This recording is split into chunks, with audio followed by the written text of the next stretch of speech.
4 ತಿಂಗಳ ಹಿಂದೆ ನಡೆದ ಯುವಕನ ಅಪಹರಣ ಪ್ರಕರಣ ಸಂಬಂಧ ತಲೆಮರೆಸಿಕೊಂಡಿರುವ ಮನೋಜ ಕೋಡಿಕೆರೆ ಚೇತನ್ ಕುರಿತು ಮಾಹಿತಿ ನೀಡಿದವರಿಗೆ ಜಿಲ್ಲಾ ಪೊಲೀಸರು 50,000 ನಗದು ಬಹುಮಾನ ಘೋಷಿಸಿದ್ದಾರೆ.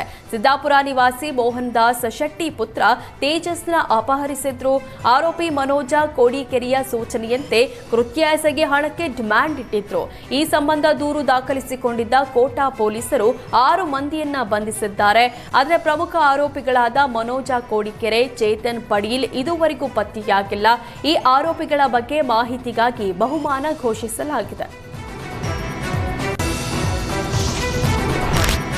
ಮೈಸೂರಿನಲ್ಲಿ ಡ್ರಗ್ಸ್ ದಂಧೆಯ ನಡುವೆಯೇ ಇಸ್ಪೀಟ್ ದಂಧೆಯೂ ಎಗ್ಗಿಲ್ಲದೆ ನಡೀತಾ ಇದೆ. ರೌಡಿ ಶೀಟರ್ಗಳು ಜೂಜಾಟ ದಂಧೆ ನಡೆಸುತ್ತಿರುವ ಆರೋಪ ಕೇಳಿ ಬಂದಿದೆ. ಹಾಡ ಹಗಲೇ ಮೈಸೂರು ತೋಟದ ಹೊರ ವಲಯದಲ್ಲಿ ಲಕ್ಷಾಂತರ ವ್ಯವಹಾರದ ಜೂಜಾಟ ನಡೀತಾ ಇದೆ. ಬಿಳಿಕೆರೆ ಪೊಲೀಸ್ ಠಾಣಾ ವ್ಯಾಪ್ತಿಯಲ್ಲಿ ಜೂಜಾಟ ನಡೀತಾ ಇದ್ರೂ ಪೊಲೀಸರು ಕಣ್ಮುಚ್ಚಿ ಕುಳಿತಿದ್ದಾರಾ ಎಂಬ ಪ್ರಶ್ನೆ ಹುಟ್ಟುಹಾಕಿದೆ.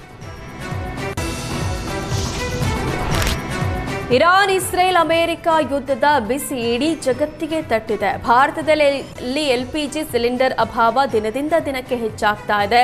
ಸಿಲಿಂಡರ್ ಅಭಾವದ ಪರಿಣಾಮ ವಿಜಯನಗರದ ಮೊದಲ ಮಾರುತಿ ದೇವಸ್ಥಾನ ಒಲೆ ಮೇಲೆ ಪ್ರಸಾದ ತಯಾರಿಸುವಂತಾಗಿದೆ. ಪ್ರತಿ ವರ್ಷದಂತೆ ಈ ವರ್ಷವೂ ಹನುಮ ಜಯಂತಿ ಹಮ್ಮಿಕೊಳ್ಳಲಾಗಿದ್ದು, ಗ್ಯಾಸ್ ದೊರಕದ ಹಿನ್ನೆಲೆ ಕಟ್ಟಿಗೆಯ ಒಲೆ ಮೇಲೆಯೇ ಅನ್ನ, ಸಾರು, ಶಿರಾ ತಯಾರಿ ಮಾಡಲಾಗ್ತಾ ಇದೆ. ಮಧ್ಯಪ್ರಾಚ್ಯ ಯುದ್ಧದ ಎಫೆಕ್ಟ್ ಇಡೀ ಜಗತ್ತೇ ತಲ್ಲಣಗೊಂಡಿದೆ. ದಿನೇ ದಿನೇ ಎಲ್ಪಿಜಿ ಗ್ಯಾಸ್ ಅಭಾವ ಹೆಚ್ಚಾಗ್ತಿದ್ದು ಆಟೋ ಚಾಲಕರು ಪರದಾಡುವಂತಾಗಿದೆ.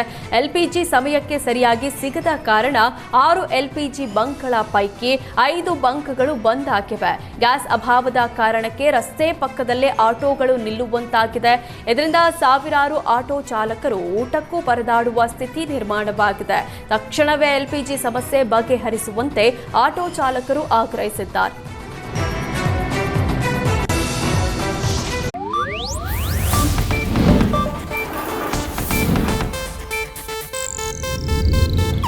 ಇದು ಏಷ್ಯಾನೆಟ್ ನ್ಯೂಸ್ ನೆಟ್ವರ್ಕ್ ಪ್ರಸ್ತುತಿ.